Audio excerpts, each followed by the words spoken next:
para nossa análise completa de Andor temporada 2, episódios 4, 5 e 6. Bora descobrir todas as referências, conexões com o universo expandido e muito mais. Lembrando que esse vídeo tá lotado de spoilers, então daqui pra frente é por sua conta e risco. E se você quiser ter acesso à nossa cobertura completa da série, além de vídeos semanais que vão te ensinar tudo sobre Star Wars, já se inscreva no canal. Bom, assim como na análise passada, também vou separar esse vídeo aqui pelos núcleos dos 3 episódios, que são o arco da Bix, o arco do Cassian, Gorman, a ISB, a Mon Mothma e o arco do Wilmon em Dakar. E antes da gente entrar nos episódios, eu só queria comentar a introdução do episódio 5, que tem a música tema sofrendo uma interferência e sendo substituída pelas transmissões captadas pela Cleia, o que casa muito com o que eu comentei semana passada sobre como cada abertura da série é única e reflete os temas dos episódios. Enfim,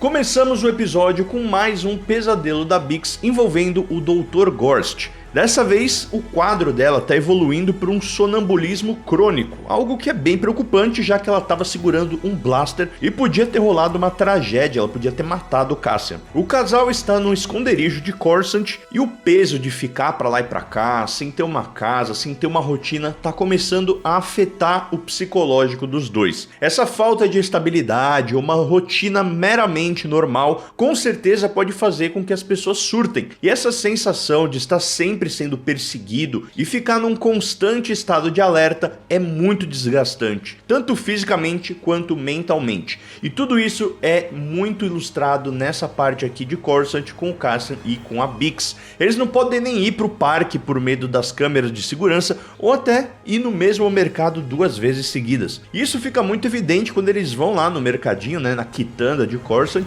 e o Cassian tá completamente pilhado e até agressivo com o pobre do vendedor. Mais tarde, na hora que a Bix está limpando os blasters, ela confronta o Cassian em relação ao soldado imperial que ele matou em uma missão, justamente porque ele tinha visto o rosto dela e poderia revelar alguma informação. Algo que o Cassian já fazia muito antes de conhecer o Luthen, que também compartilha dessa filosofia de queima de arquivo, Esse soldado que a Bix está mencionando é o mesmo que a gente viu no começo do episódio, que estava sendo torturado pelo Dr. Gorst. A gente até consegue ver o uniforme imperial ali do lado. E essa é uma das grandes questões propostas pela série desde a primeira temporada, mostrando que tanto o lado da rebelião quanto o lado imperial cometem excessos, acabam matando inocentes, já que em uma guerra nem tudo é preto no branco, existem nuances, existem tons de cinzas. E isso que faz Rogue One e Andor ser tão legal e tão diferente assim do resto de Star Wars. O próprio Cassian, por exemplo, a gente conhece o personagem tendo ele como um herói, como um protagonista, um mocinho, mas na mesma cena ele mata pessoas de forma fria e calculista, justamente para poder se safar. Seja em Rogue One, com ele dando um tiro nas costas do Tivik, ou atirando na cara do policial de Morlana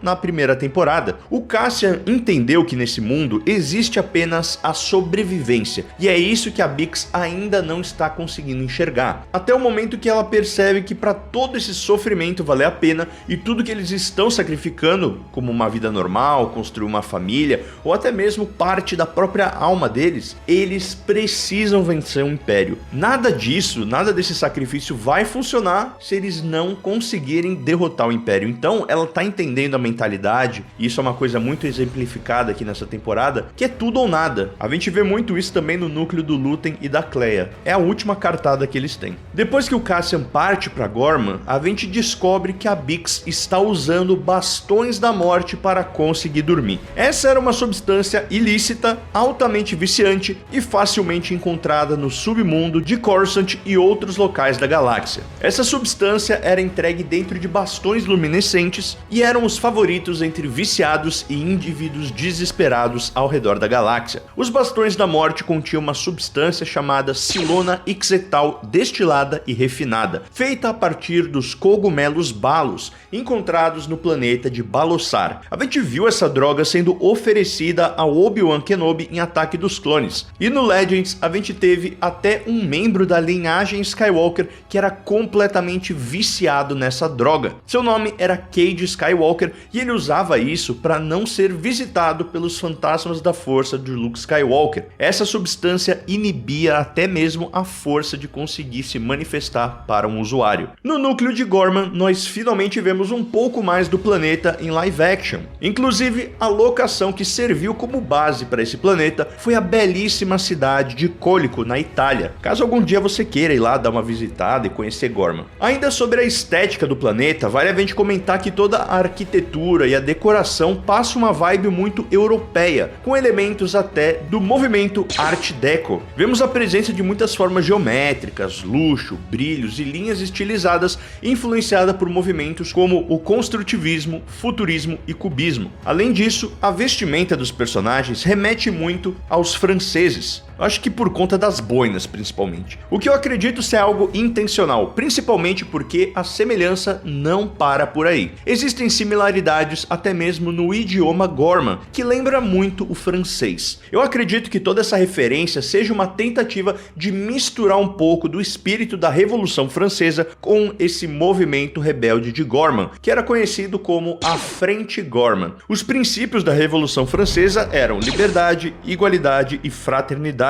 Princípios esses que foram consagrados na Declaração dos Direitos do Homem e do Cidadão, aprovada em 1789, e que casam muito com toda essa filosofia do povo de Gorman. Falando um pouco deles, é importante pontuar que esse planeta ficava localizado na rota comercial de Rima, uma das rotas mais importantes e que cruzava toda a galáxia. Durante as Guerras Clônicas, Gorman fazia parte da Delegação dos 2000, que elaborou uma petição que pedia que o Supremo Chanceler da República, então Sheev Palpatine, desistisse de seus poderes emergenciais e iniciasse negociações de cessar-fogo com os separatistas. Um dia após a fundação do Império, 63 senadores assinaram a petição e foram presos como traidores. Então, a luta política e a posição de Gorman, ela já vem de anos antes do Império Galáctico, o que colabora ainda mais para os esforços de Palpatine em desmoralizar esse mundo e seus habitantes, através da propaganda imperial que a gente já falou no último episódio. Aqui a gente começa acompanhando a rotina de Syril em seu novo cargo no Departamento de Medidas de Gorman, que está funcionando como uma fachada para que ele eventualmente consiga se infiltrar no movimento rebelde de Gorman. Tudo, desde suas ligações com sua mãe e até mesmo as opiniões que ele tem sobre Gorman,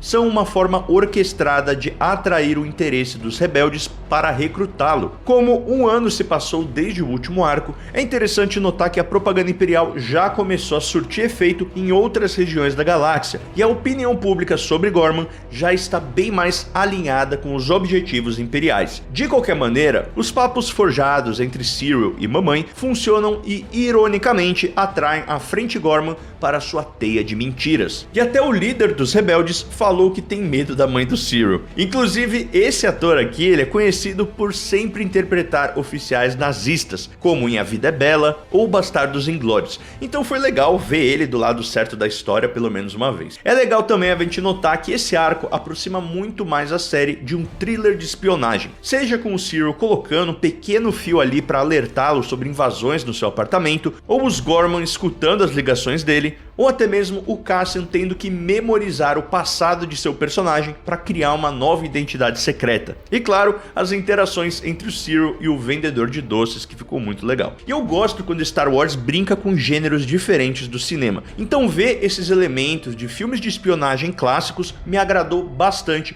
eu acho que combinou com o tom da série. O Syril eventualmente é convidado pela Frente Gorman para comparecer a uma reunião na prefeitura, onde vemos um tipo de assembleia onde os cidadãos reclamam de tudo que o Império tem feito contra a sua cidade. E aqui temos talvez a informação mais importante desse arco. A série está combinando o massacre de Gorman do Legends com uma nova versão que será a canônica. Aqui o desastre é referido como o massacre de Tarkin. 16 anos antes dos eventos da série, ou seja, bem no comecinho do Império, aconteceu uma tragédia quando um grupo de ativistas protestavam contra a taxação imperial no planeta de Gorman, e a nave do então capitão Tarkin foi impossibilitada de pousar por conta dos manifestantes pacíficos que permaneceram na plataforma de pouso e se recusaram a se mover. Com a permissão implícita explícita de Palpatine, Tarkin pousou a nave bem em cima dos manifestantes, e a esmagadora maioria morreu instantaneamente,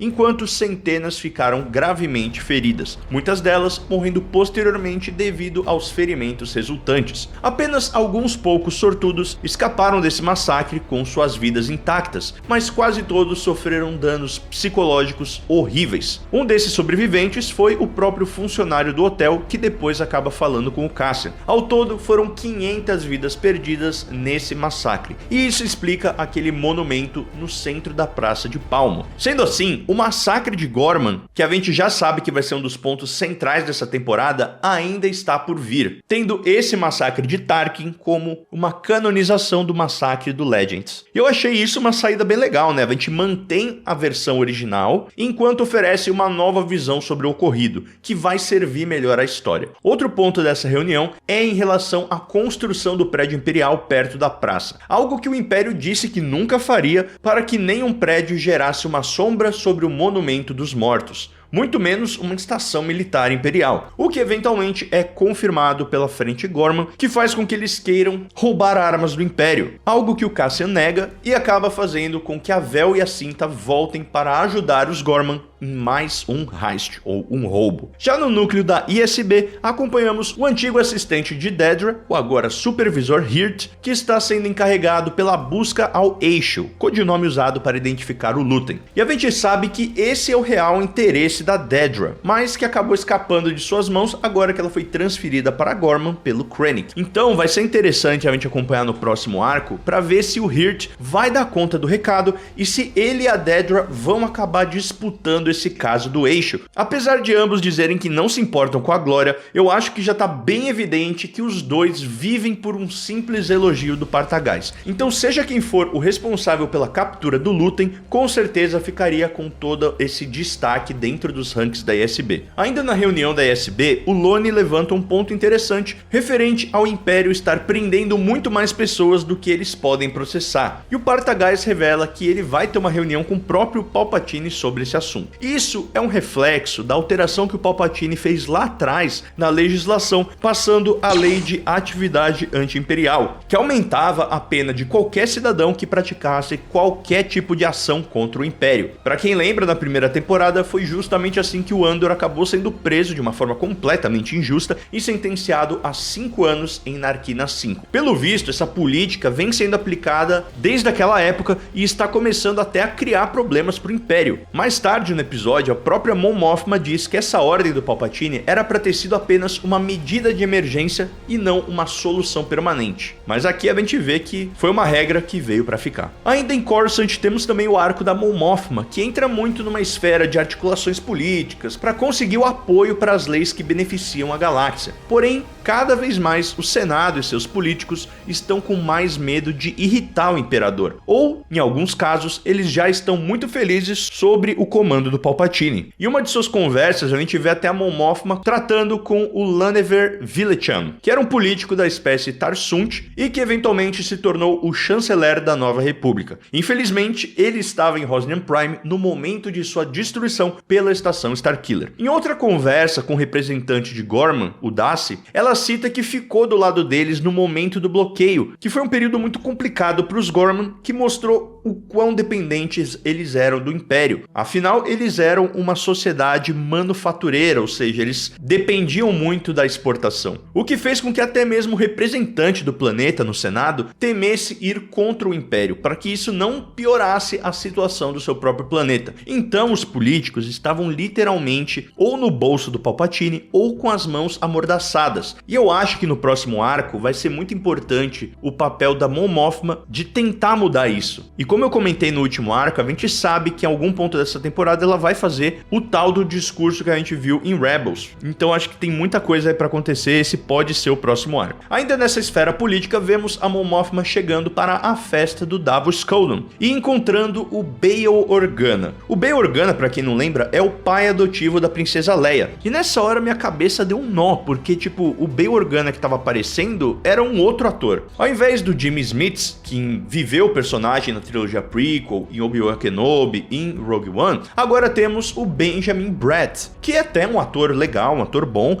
mas não é o Jimmy Smits. E eu até fui pesquisar sobre o motivo por trás desse recasting, mas eu não consegui achar nada a respeito que fosse oficial. Até porque o Jimmy Smits não se aposentou nem nada, ou não tá com nenhum problema de saúde, então eu pensei que pudesse ser duas coisas. Ou um conflito de agenda, já que ele tá trabalhando na nova série do Dexter, mas puxando as datas de produção, eu vi que a produção de Andor e Dexter aparentemente não se cruzaram. Então acho que não seria isso. Deixando a única explicação possível sendo algum problema de negociação de contrato ou pagamento, o que seria ainda mais estranho, porque ele já reprisou o papel em 2022 em Obi-Wan Kenobi e também em Rogue One 2016. Enfim, fica no ar esse mistério, mas realmente é uma pena, porque o Jimmy Smits teve a sua carreira muito definida e atrelada ao papel do Bail Organa. E essa mudança eu confesso que me tirou um pouco do episódio, até tive que pausar para dar um Google ali. E ainda foi por uma pontinha ali, tipo 2 frases que ele falou e foi embora. Então eu acho que ele ainda vai aparecer mais na temporada, porque senão não teria nem por que ele ter aparecido. Mas enfim, o que nos leva ao Cassian indo para Gorman, sendo chamado ao melhor estilo Batman, com uma luz piscante em cima de um prédio ali, algo que o Luthen tinha até comentado mais cedo com o Lone, que era esse novo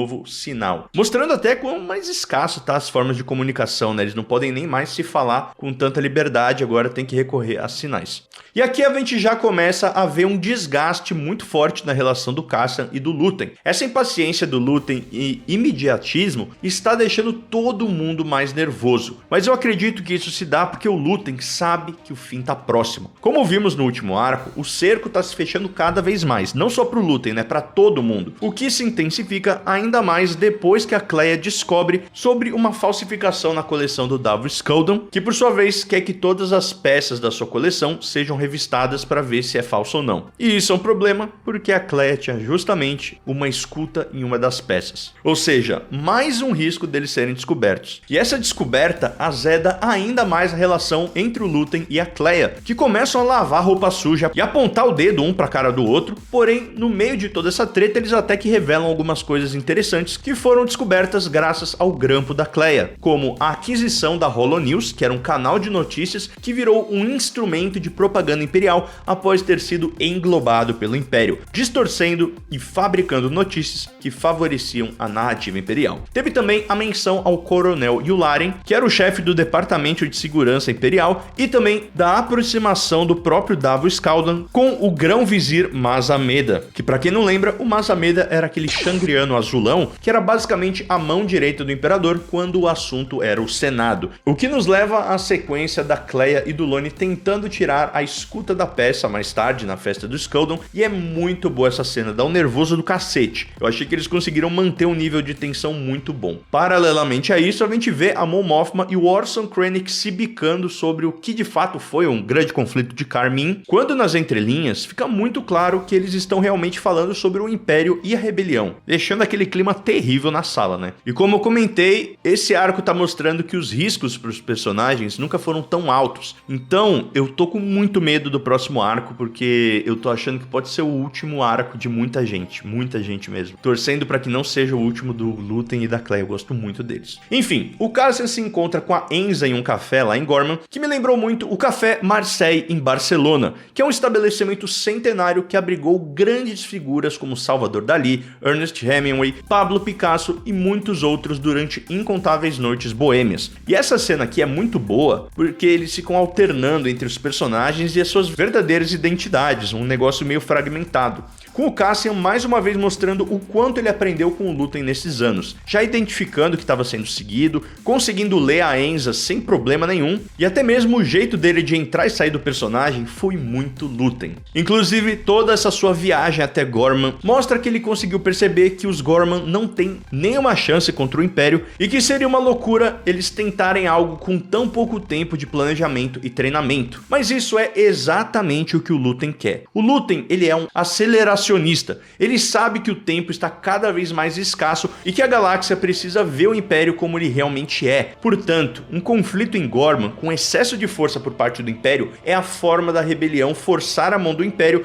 e expor suas verdadeiras cores para o restante da galáxia, na esperança de que isso chame a atenção de todos e consiga mais adeptos à luta contra o Império. O que chega a ser irônico, já que do outro lado o Império quer quase a mesma coisa. O Império precisa que os rebeldes de Gorman façam o primeiro movimento para que o Império possa assim justificar a sua presença militar no planeta e consiga minerar a calcita para a Estrela da Morte. Isso fica muito evidente durante a conversa entre o Cassian e o Lúthien, onde o Cassian tenta salvar os Gormans de si mesmo, já que ele sabe que eles não estão prontos, e o Lúthien tá louco para entregá-los de bandeja pro Império. Portanto, começa a se formar uma tempestade perfeita que muito provavelmente vai culminar no massacre de Gorman que eu comentei. Todo esse embate entre o Andor e o Lúthien escancara ainda mais as diferentes visões e estratégias em uma guerra. O Lúthien fala que o Cassian tá pensando pequeno, como um ladrão, pensando apenas em sobreviver mais um dia. Ao que o Cassian responde que ele tá pensando como um soldado,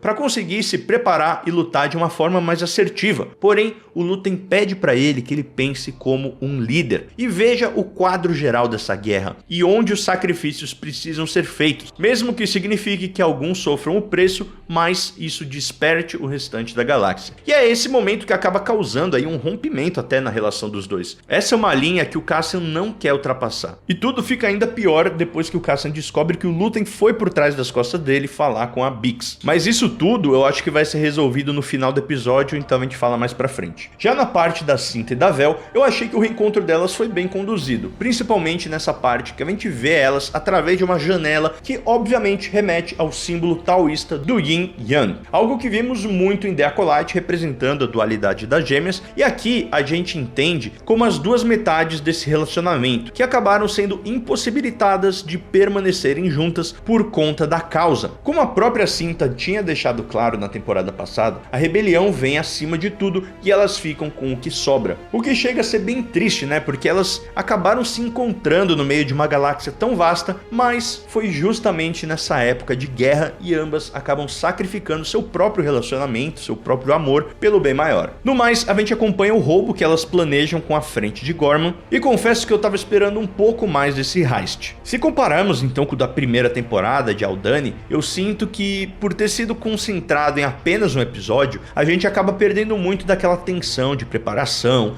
das dúvidas se tudo vai dar certo, ou a tensão geral da execução em si. Aqui acaba ficando tudo muito corrido e um pouco superficial, então acho que não teve o mesmo impacto. Até mesmo os integrantes do roubo não foram tão bem desenvolvidos até esse ponto, então a gente não tem nenhuma conexão muito forte com eles, apenas com a Cinta e com a Vel. Cinta que por sua vez acaba morrendo, uma morte meio inútil ali, né? Um tiro espírita que ela recebe do próprio companheiro, mas ela é mais uma personagem importante que tá indo de arrasta pra cima. E eu acredito que nessa temporada a gente ainda vai ter mais personagens importantes morrendo. O que nos leva ao arco do Saul Guerreiro e do Wilmon e o nosso retorno a Dakar, que pra quem não lembra é aquele planeta que vimos em Despertar da Força, que funcionou como a sede da Resistência. Esse mundo ficava localizado na orla exterior, relativamente próximo a Naboo. E aqui encontramos o Saul Guerreiro bem mais próximo da versão que conhecemos em Rogue One, um pouco mais acabado e muito mais paranoico. Porém, a presença do Wilmon aqui nos ajuda a entender um pouco mais sobre o atual estado do Saul Guerreiro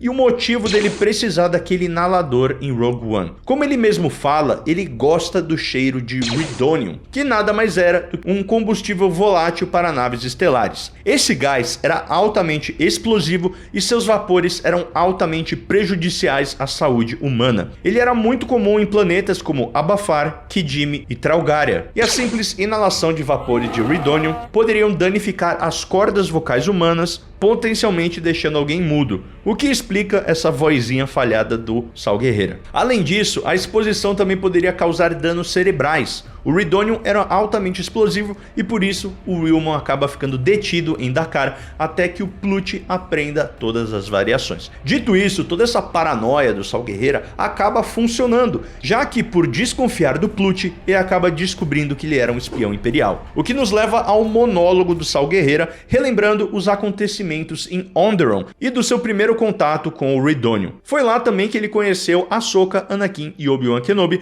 durante os eventos de Clone War que acompanhamos na 5ª temporada. Nessa cena, a gente tem também a menção à sua própria irmã, que infelizmente foi morta na Batalha de Onderon. Seu nome era Stella Guerreira, e com certeza o vício dele nesse gás tóxico está muito relacionado à perda de sua irmã. De qualquer maneira, a gente encerra esse arco com a Bix e o Cassian se unindo para dar um fim ao Dr. Gorst, que segundo o próprio Palpatine, trouxe resultados tão interessantes com seu método de tortura que teria o seu programa expandido, saindo dos limites da ISB e tendo um alcance maior. Sendo assim, acabar com ele poderia ser considerado uma prioridade por parte dos rebeldes, já que ele estaria se tornando um risco cada vez maior. Dito isso, eu não consegui cravar se essa foi uma missão oficial imposta pelo Luthen ao Cassian e a Bix, ou se foi uma missão paralela dos dois, como uma vingança pessoal da Bix em relação ao Dr. Gorst. Eu estranhei que fosse algo vindo do Luthen justamente por ser tão direto e chamativo. Afinal, eles acabam explodindo um pedaço do prédio imperial no meio de Coruscant. Mas depois de parar e refletir um pouco, eu acho que essa pode ter sido uma maneira do Luthen de ceder um pouco e dar ao Cassian aquilo que ele precisava para poder se doar 100% à causa e não pegasse mais leve nas missões, já que agora, com o Dr. Gorst morto, a Bix poderia se recuperar e deixar esse trauma para trás, voltando a ficar saudável e abandonando os bastões mortais. Eu confesso que foi bem catártico também ver o Dr. Gorst provando do seu próprio remédio. No geral, eu acho que esse arco acabou sendo bem mais lento do que o passado, focando um pouco mais no drama envolvendo os personagens e como as suas relações foram se abalando ao longo dos anos. Dito isso, teremos mais um ano inteiro até o massacre de Ghorman, que deve acontecer no próximo arco. Então, eu espero que a tensão entre o Império e os cidadãos de Ghorman escale consideravelmente para que esse massacre de Ghorman consiga causar o impacto necessário para abrir os olhos da galáxia. E eu espero também que o próximo arco consiga pegar um tranco e retomar o ritmo dos 3 primeiros episódios. Bom, essa foi a nossa análise completa. Se você curtiu, deixa um like e comenta Bix, para eu saber que você é um dos mandalorianos brabos que ficam até o final do vídeo. Gostaria de agradecer o Houston por ser um membro apoiador. Vejo você na próxima e this is the way.